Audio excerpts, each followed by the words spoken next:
Hello people, मैं हूं शैनमोक and welcome back to the channel. तो गाइस, इस वीडियो में हम बात करने वाले हैं मैक्सिको की टूरिस्ट वीज़ा से रिलेटेड। अब गाइस, मेरे एक सब्सक्राइबर जिनका नाम है मिस्टर अरविंद राठौर, उन्होंने मुझे कमेंट्स में रिक्वेस्ट किया था कि सर प्लीज़ मैक्सिको का वीज़ा बनाइए। और उनके साथ साथ काफ़ी सारे लोगों का सवाल होता है कि सर मैक्सिको जाया जाए तो आखिर कैसे जाया जाए, क्या डॉक्यूमेंट्स है, क्या प्रोसेसिंग टाइम है और कितनी फीस है। तो चलिए गाइस, इस वीडियो में आपको मैं सब कुछ डिटेल में समझाता हूँ। सबसे पहले मैं आपको बता दूं गाइस, मैक्सिको एक ऐसी कंट्री है जहां से बहुत सारे लोग अमेरिका में इलीगल तरीके से चले जाते हैं। इसलिए मैक्सिको गवर्नमेंट और अमेरिकन गवर्नमेंट दोनों ही हमेशा बहुत ही सावधान रहती है जब वो वीज़ा इशू करते हैं, स्पेशली किसी एशियन कंट्री के नेशनैलिटी के लिए। तो चलिए गाइस, एक छोटा सा बैकग्राउंड देना था।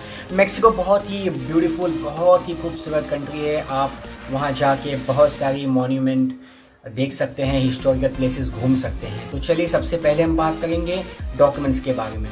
तो जो बेसिक डॉक्यूमेंट है गाइस, सबसे पहले आपको एक वेबसाइट पे जाना है। इस वेबसाइट पे जो मैंने यहाँ डाला है और डिस्क्रिप्शन बॉक्स में भी है, आप इस वेबसाइट पे चले जाना और उनकी एप्लीकेशन फॉर्म डाउनलोड कर लेना और उसे कम्प्लीटली फिल कर लेना। अब उसे फिल करने के बाद आपको कुछ डॉक्यूमेंट्स अरेंज करने हैं। जब ये डॉक्यूमेंट्स अरेंज हो जाएंगे, फिर से आपको इस वेबसाइट पे आना है और इसी वेबसाइट पे आपको पेमेंट करना है। अब गाइस, या तो आप कैश पे कर सकते हैं या तो आप बैंक ट्रांसफर कर सकते हैं। दोनों ही पेमेंट मेथड का स्क्रीनशॉट मैं डाल देता हूँ ये। अब गाइस, कौन कौन से डॉक्यूमेंट्स आपको अरेंज करने हैं, तो जैसा मैंने बताया, सबसे पहले फील्ड एप्लीकेशन फॉर्म, उसके बाद आपके पासपोर्ट की फर्स्ट और लास्ट पेज एक ही पेज पे होनी चाहिए PDF फॉर्मेट में, कलर जेरोक्स। उसके बाद आपकी पासपोर्ट की वैलिडिटी एटलीस्ट 6 मंथ्स बची होनी चाहिए। 2 फोटोग्राफ्स, जैसा मैं हमेशा कहता हूँ, white background, 80% face cover, 35x45 mm। अब आपको लगेगा कवरिंग लेटर और लगेगी ट्रैवल आइटनरी। अगर कवरिंग लेटर, ट्रैवल आइटनरी क्या है नहीं पता है तो आप प्लीज़ जाके ये दोनों वीडियो आप देख सकते हैं मेरे प्लेलिस्ट में। अब उसके बाद गाइस, कंफर्म्ड फ्लाइट टिकट्स। बहुत लोग डमी लगा देते हैं, बट मैं रिकमेंड करूंगा, अगर आप 100% श्योर है कि आप वहां जाने वाले हैं तो आप कंफर्म फ्लाइट टिकट्स ही लगाना, आपकी वीज़ा मिलने के चांसेस बढ़ जाते हैं। अब गाइस, ये नॉर्मल डॉक्यूमेंट्स है। अगर आप वर्किंग ग्रुप है, अगर आप एक एम्प्लॉय है, तो आपको लास्ट 3 मंथ्स या 6 मंथ्स की सैलरी स्लिप वो रिक्वेस्ट कर सकते हैं। अगर आप फार्मर हैं तो आप J1 फॉर्म, खतौनी, ये सब डॉक्यूमेंट्स लगा सकते हैं। अगर आप बिजनेस ओनर हैं तो आप अपने GST सर्टिफिकेट और एम्प्लॉयर लेटर हेड पे, आपकी जो कंपनी की लेटर हेड है उस पर आप कवरिंग लेटर बना के सबमिट कर सकते हैं। तो गाइस, ये तो बातें हुई सभी डॉक्यूमेंट्स की। तो अब आपको करना क्या है, जब ये सभी डॉक्यूमेंट्स आपके रेडी हो जाएंगे तो इस वेबसाइट पे आप चले जाना।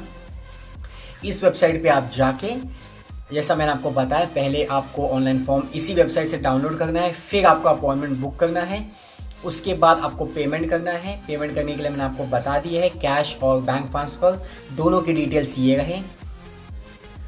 उसके बाद आपको अपॉइंटमेंट बुक करना है। बस गाइस, यही प्रोसेस है। अब बात करते हैं इसकी फ़ीस की। तो गाइस, इसकी फ़ीस बहुत ही कम है, वो है 2900 इंडियन रुपीज़। अब गाइस, बात करते हैं प्रोसेसिंग टाइम की। तो गाइस, प्रोसेसिंग टाइम भी इसकी बहुत क्विक है, 24 आवर्स टू 48 आवर्स में आपको वीज़ा मिल जाता है। तो गाइस, ये बहुत ही अच्छी बात है, एक गुड न्यूज़ है हम इंडियंस के लिए। तो चलिए गाइस, जिसे भी मैक्सिको जाना है टूरिज्म के लिए, all the best and good luck from my side. आप वहाँ जाके घूम सकते हैं। ट्रैवल हिस्ट्री के लिए भी मैक्सिको कंट्री अच्छी डेस्टिनेशन है। बट एक बात ध्यान में रखना कि एटलीस्ट 2 लाख रुपीज़ अपने बैंक स्टेटमेंट में आप दिखाना। जब आप बैंक स्टेटमेंट अगर वो रिक्वेस्ट करते हैं तब 6 मंथ्स की बैंक स्टेटमेंट, उसमें एटलीस्ट 2 लाख रुपीज़ होना चाहिए और आपकी पासपोर्ट फ्रेश ना हो। जी हाँ गाइस, अगर आपके पास फ्रेश पासपोर्ट है तो मैं रिकमेंड करूँगा प्लीज़ आप मैक्सिको वीज़ा मत अप्लाई कीजिए। 99% चांसेस है रिजेक्शन के। तो चलिए गाइस, मैं आपको मिलता हूँ अगले वीडियो में अगले अपडेट के साथ। तब तक के लिए take care and stay connected.